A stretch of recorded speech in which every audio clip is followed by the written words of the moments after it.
ఎలా తింటున్నారా దీన్ని? చచ్చిపోతారా మనుషులు? మాస్ జాతర సినిమా అయితే చూడడం జరిగిందనమాట. ఫ్రాంక్‌గా చెప్పాలంటే ట్రైలర్ చూసినప్పుడే నాకు ఈ సినిమా బాగుండదని క్లియర్‌గా అర్థమైపోయింది. కాకపోతే సినిమా ట్రైలర్ చూసి బాగుండదని ముందే చెప్పి అదేదో నెగటివిటీ స్ప్రెడ్ చేసేలాగా ఎందుకు? లెట్స్ వెయిట్ ఏమో మనం ఎలా చెప్పగలుగుతాం? ప్రతిసారి మనం అనుకున్నట్టే జరగదు కదా! ఒక సినిమా బాగుంటుందేమో అన్న హోపు 2 విషయాల వల్ల వచ్చిందండి. ఒకటి, రవితేజ గారు స్టేజ్ మీద ఇన్నాళ్ళు మీకు చిరాకు తెప్పించే ఈ మధ్యకాలంలో ఈ సినిమా నుంచి ఉండదు, బాగుంటుందన్నాడు. నాకు షాక్ అయింది. ఇంత మాట అన్నారంటే సినిమా ఏమైనా బాగుండొచ్చేమో కదా. ఇంకోటి అంటే ఏంటి, ప్రతిసారి నువ్వు సినిమా ట్రైలర్ చూసి ఇది బాగుండదు నువ్వు అనుకుంటే అది అలాగే ఉంటుందా? అని నన్ను నేను క్రిటిసైజ్ చేసుకుని ఏమో బాగుండొచ్చేమో అని నన్ను నేను ఛాలెంజ్ చేసుకుని సినిమా బాగుండొచ్చేమో అని ఎక్కడో ఒక హోప్. యాజ్ ఇట్ ఈజ్గా సినిమా చూడడం నాకు నచ్చలేదండి. ఏం లేదు సినిమాలో.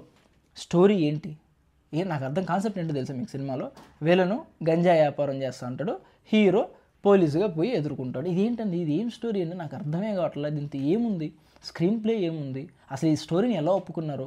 నాకు ఒకటి మంది ప్రాబ్లము, రవితేజ గారి దగ్గరికి మంచి డైరెక్టర్లు వెళ్ళడం లేదా, లేదా రవితేజ గారు మంచి స్క్రిప్ట్స్ చూస్ చేసుకోవడం లేదా? నాకు తెలియదమ్మా. సినిమా నేను అనుకున్నట్టుగానే సినిమా బాగాలేదు అనేది, నేను ఏదో గెలిచానని ఫీలింగ్ లేదు నాకు బాధ నేను సినిమాలో. ఏంటి రవణకి ఇట్లాంటి సినిమాలు పడుతున్నాయి ఏంది? ఆయన పర్ఫార్మెన్స్ ఏంది, ఆయన రేంజ్ ఏంటి, ఏంటి అసలు విక్రమార్కుడు దాకా అవసరం లేదండి. మొన్న వచ్చిన వాల్తేరు వీరయ్యలో రవితేజ గారి పర్ఫార్మెన్స్ క్లైమాక్స్ చూసినప్పుడు కంటదడి వస్తుంది. ఆ రేంజ్ పర్ఫార్మెన్స్, అసలు ఎమోషన్ ఇక్కడ గుచ్చుతాడు డైరెక్ట్గా. ఆ రేంజ్ పర్ఫార్మెన్స్ అంటే డైరెక్టర్లో ఉంటుంది. సినిమా మొత్తానికి నాకు ఫ్రాంక్గా చెప్పాలంటే ఒక్క ఫైట్ సీక్వెన్స్ నాకు కొంచెం నచ్చింది. రెండోది ఒక ఫ్రేమ్ నచ్చింది. ఆ ఫ్రేమ్ ఇదే మాసీగా ఉంది.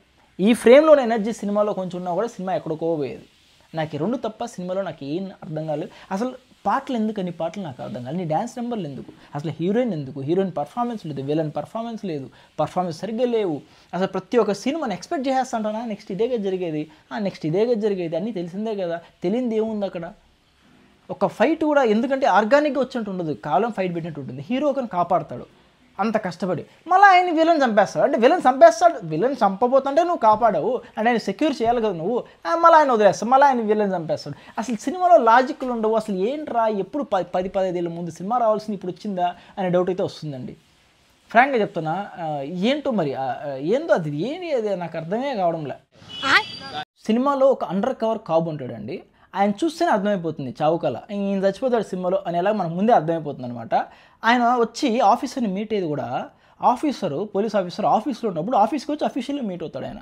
ఎవరైనా అండర్ కవర్లా మీట్ అవుతారా, ఎక్కడైనా దూరంగా సీక్రెట్గా కలుస్తారు.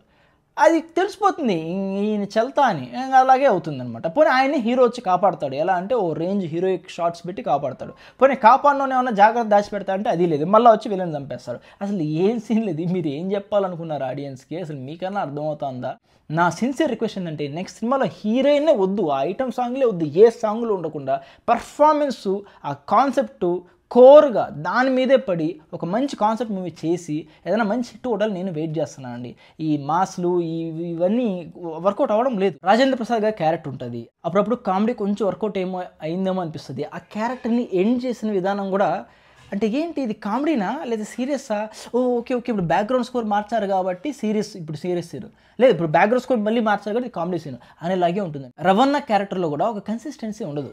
ఈయన సిన్సియర్ కాబా, లేకపోతే ఒక సర్కాస్టిక్గా ఉన్న కాబా, కొంచెం సెల్ఫిష్ కాబా, లేకపోతే కామెడీ చేస్తాడా, లేకపోతే కామెడీ చేస్తూ సీరియస్ టైంలో సీరియస్గా ఉంటాడా, అసలు ఎప్పుడు ఏం చేస్తాడో అర్థం కానట్టు ఉంటుంది. ఇంక సినిమాలో కొత్తగా ఏం లేదండి, ఏదో టైంపాస్ లాగా అలా వెళ్ళి కూర్చొని అలా కోసం చూసి వద్దాం అనే ఫీలింగ్, ఎక్కువ ఎక్స్పెక్టేషన్ లేకుండా రొటీన్ సీన్స్ ఉన్నా పర్లేదు అనే ఫీలింగ్ ఉంటే వెళ్ళి చూడొచ్చండి. అది మ్యాటర్, ఓపెన్గా ఉండేదైతే చెప్తున్నా. నెక్స్ట్ మళ్ళీ రివ్యూ వీడియోలో మీ ముందుకు వస్తాను. ఒకవేళ మీకు ఈ వీడియో నచ్చినట్టయితే వీడియోని లైక్ చేసి మీకేమనిపిస్తుందో కామెంట్ చేయండి. ఛానల్లోకి వెళ్ళి ఒక 2-3 వీడియోస్ చూడండి. మీకు కానీ నచ్చింది అనిపిస్తే ఛానల్ సబ్స్క్రైబ్ చేసుకొని ఎంకరేజ్ చేయడం మనం మర్చిపోదండి. వీడియో కింద హైప్ అనే ఆప్షన్ ఉంటుంది, ఆ హైప్ కూడా చేయండి, నాకు కొంచెం హెల్ప్ అవుతుంది, వీడియో కొంచెం ఎక్కువ మంది రీచ్ అవుతుంది. నెక్స్ట్ వీడియోలో మళ్ళీ మీ ముందుకు వస్తాను. Till then good bye.